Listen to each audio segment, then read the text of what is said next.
Assalamualaikum warahmatullahi wabarakatuh. Saya Yudi Pramuko, YouTuber tertua di semesta. Keputusan sidang Mahkamah Konstitusi yang mengadili sengketa Pilpres 2024 tentu mengecewakan tim dari Anies Baswedan juga Muhaimin Iskandar, karena Anies yakin ya dalam Pilpres kemarin, dalam proses pemilihan umum sebelum terjadi pencoblosan itu terjadi deretan penyimpangan yang masif ya.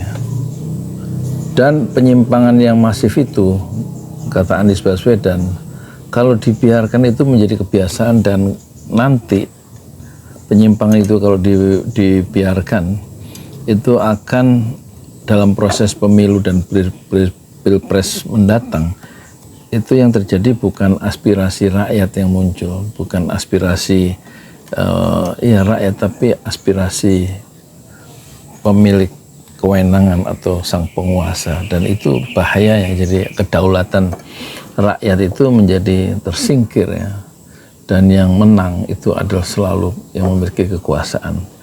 Dan inilah di situ ada ketidakadilan ya. Dan tampaknya persoalan yang tersisa masih persoalan yang lama, bagaimana nilai-nilai itu dikalahkan oleh kebenaran, oleh kekuatan, oleh kekuasaan. Tentu kita menyayangkan ya bahwa tidak terbukti penyimpangan itu menurut menurut hakim konstitusi.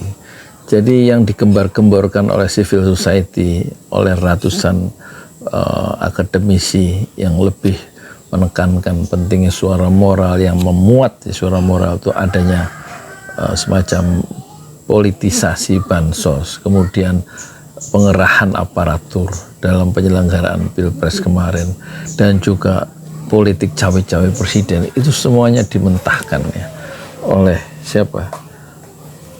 Oleh sidang Mahkamah Konstitusi. Dan itulah ya hukum dunia, tampaknya hikmah yang harus diambil oleh tim Anies Baswedan, harus bersabar.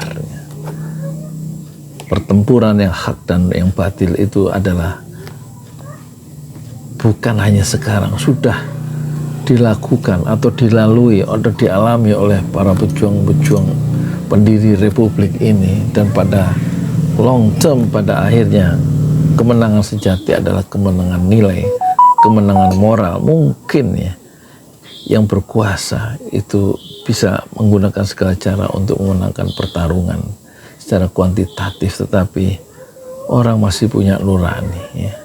Masyarakat itu masih punya hati nurani yang bercahaya bahwa nilai kejujuran, nilai keadilan, nilai kesetaraan, nilai kebenaran itu nilai yang sifatnya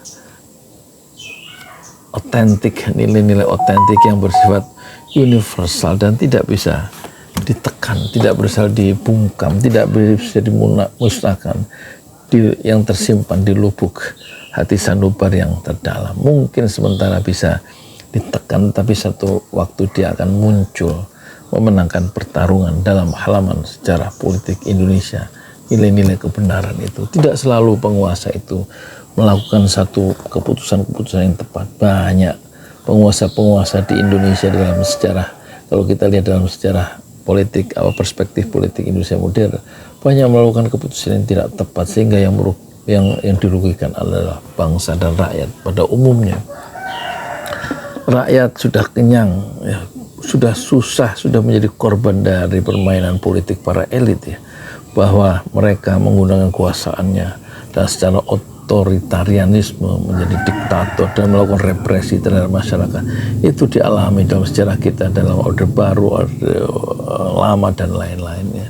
Dan korban-korban selalu berjatuhan di pihak masyarakat yang menjadi permainan dari penguasa-penguasa yang selalu ingin unggul dari lawan-lawan politiknya dan mengatasnamakan rakyat. Rakyat dijadikan basis argumentasi, basis untuk membangun argumentasi bahwa saya adalah membela rakyat di ruang-ruang parlemen dan di ruang-ruang diskusi, tapi pada prakteknya dalam kehidupan yang nyata rakyat itu susah juga mencari pekerjaan, susah mendapatkan kesejahteraan, susah mendapatkan keadilan pada level yang praksis.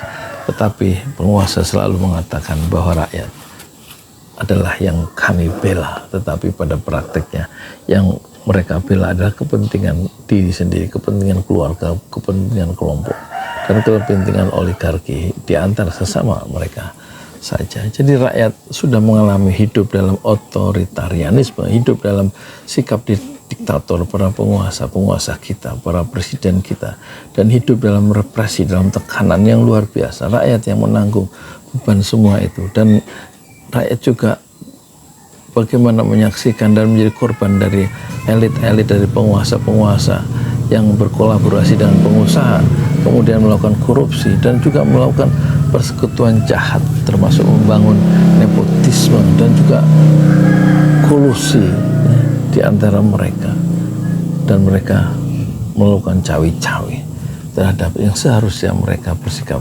netral dan menjunjung nilai-nilai yang bisa disepakati bersama. Tapi itulah ya, konstitusi atau Mahkamah Konstitusi sudah menentukan sikapnya, dan tentu saja takdir Allah berlaku. Ya, kita manusia hanya menerima, dan inilah tampaknya jalan yang harus ditempuh oleh bangsa Indonesia. Akan mengalami satu proses decline, proses yang menurun, proses pembusukan yang hampir sempurna, dan nanti kurva naik itu tetap ada di tangan orang-orang yang memiliki amanah, memiliki sikap yang masih menjunjung nilai keadilan, kebenaran, dan kejujuran di satu saat yang tepat, ketika Allah sudah memberikan momentum yang pas untuk para pejuang-pejuang perubahan, pejuang-pejuang kebenaran dan keadilan. Setelah kejujuran itu berhak mendapatkan kekuasaan, sehingga mereka mendapatkan pertolongan Allah. Kemenangan yang tampaknya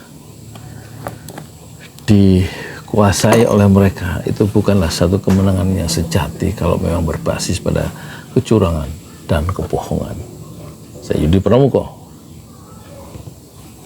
YouTuber tertua di semesta Fasbir Sobron Jamila. Bersabarlah dengan kesabaran yang indah. Assalamualaikum warahmatullahi wabarakatuh.